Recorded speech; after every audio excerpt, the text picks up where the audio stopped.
My boyfriend's little brother moved in after their parents were arrested, and I'm doing my best to understand, but his unsettling behavior is making me feel unsafe in my own home, and my boyfriend says I'm overreacting. I, 23 female, have been with my boyfriend, 26 male, for almost 3 years, and we live together. Recently, his parents were arrested. I'd rather not go into the details, and as a result, his little brother, 11 male, has had to move in with us. I understand the situation is complicated and my boyfriend didn't really have a choice. Obviously he couldn't just leave his brother with nowhere to go. The thing is, I find his little brother creepy, and I feel horrible even saying that. I know he's a kid and he's gone through a traumatic experience, but some of the things he does makes me really uncomfortable.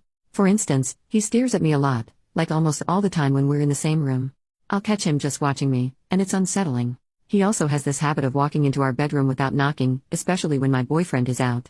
I've told him multiple times that he needs to knock, but he either ignores it or just doesn't care. He will shower and use the bathroom with the door wide open, clearly so everyone can see him when walking past.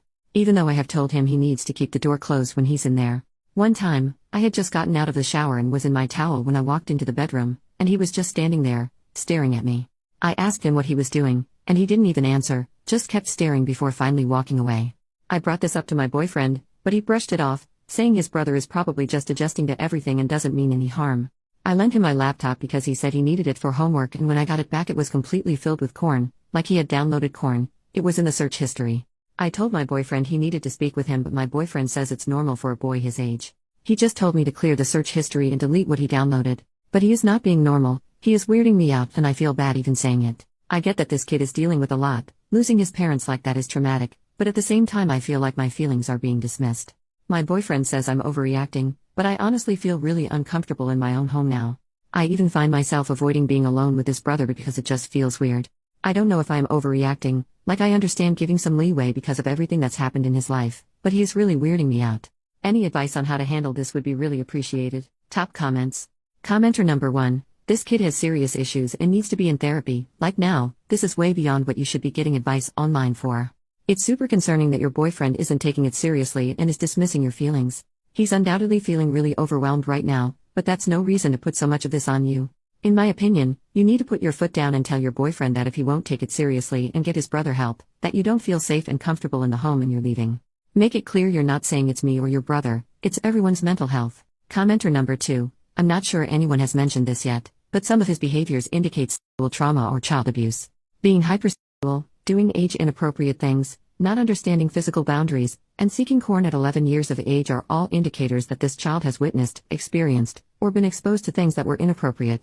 Your boyfriend may be jaded because he came from the same household, but he better wake up, get his head screwed on straight, and take this seriously.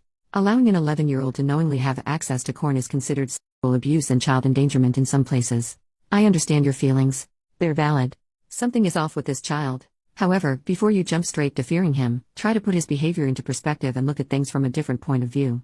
Your boyfriend took guardianship of him. He needs to start acting like a guardian and start talking to his brother like an adult talks to a child. This child needs boundaries, and he needs to know that his behavior is unacceptable. Your boyfriend needs to tell him that when he uses the restroom or showers, the door remains closed. He needs to know it's unacceptable behavior to search for corn. If he can't be trusted with the computer, he will not be allowed to use the computer or will only be permitted to do so under one of your supervision. This child needs therapy as soon as possible. You and your boyfriend need guidance and assistance. If DCS or a similar agency is involved, reach out and ask for help for this child and ask what you can do to get him help. Update 6 weeks later. Hiya guys, I wanted to give you all an update on my post. First and foremost, thank you all for sending me the love, advice and well wishes. A lot of you guys pointed out that my boyfriend, Caleb, seemed to be overwhelmed and was just sticking his head in the sand, and honestly yeah. I sat him down a little while after I posted here and we spoke about his brother and everything going on, and he just started crying to me. He has cried in front of me maybe twice before, so I knew he was really feeling it. He said he was really sorry for the way he'd been acting, and that he was just feeling so stressed that he was just pushing everything down in the way. He agreed that Avery's behaviors were unacceptable, and that I told him he needed to have a firm conversation with Avery about boundaries, or I just wouldn't be able to live with them much longer. Caleb said he would enforce a change of rules and then he started sobbing, went gray and started hyperventilating. I was seriously concerned and confused about what was happening. He said he needed to tell me something. I was comforting him, and trying to calm him down and he told me. He was a victim of pretty extreme CSA from his dad, and he thought Avery probably was as well, which we later found out was true. That explained a lot, why Avery had no awareness of boundaries, why he was displaying these weirdly sexual behaviors, why we had such low contact with his parents before all this. But I met his parents, met them multiple times. Yeah, we had low contact with them, but I met them. I had been to their house. They just seemed like normal people, nice people. They weren't creepy, or scary or weird. I was really shocked at everything Caleb told me. Caleb had been hiding it for so many years and he felt so ashamed that he hadn't reported it sooner. He said he was really hoping that the abuse hadn't also happened to Avery, and so I think he was trying so hard to ignore any signs that he had. He said he felt responsible because he never reported his dad, which meant the abuse could continue. But I told him none of this was his fault. He has no blame in him being abused or Avery being abused.